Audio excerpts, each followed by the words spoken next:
Magandang araw po. Ako si Achilles Judy de Leon.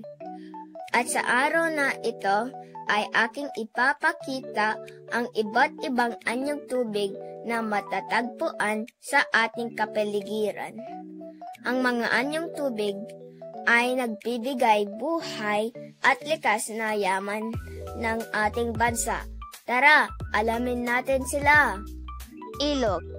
Ang ilog ay mahaba at umaagos na tubig tabang na karaniwang papunta sa dagat.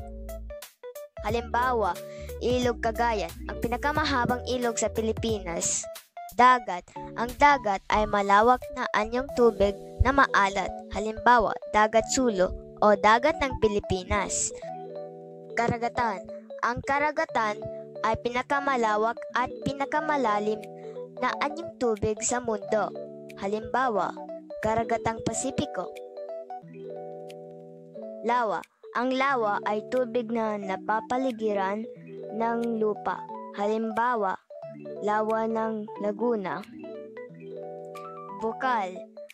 Ang bukal ay tubig na nanggagaling mula sa ilalim ng lupa.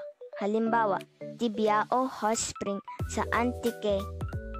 Look. Ang look ay bahagi ng dagat na napapaligiran ng lupa. Halimbawa, Manila Bay. Talon. Ang talon ay tubig na bumabagsak mula sa mataas na lugar. Halimbawa, Maria Cristina Falls o Pagsanhan Falls. Golpo. Ang golpo ay mas malaki kaysa look at karugtong ng karagatan. Halimbawa, Golpo ng Lingayen. Kipot. Ang kipot ay makitid na anyong tubig na nagdudugtong sa dalawang malaking anyong tubig. Halimbawa, kipot ng San Juanico sa pagitan ng Samar at Leyte. Sapa. Ang sapa ay maliit na ilog o batis na karaniwang matatagpuan sa kabundukan.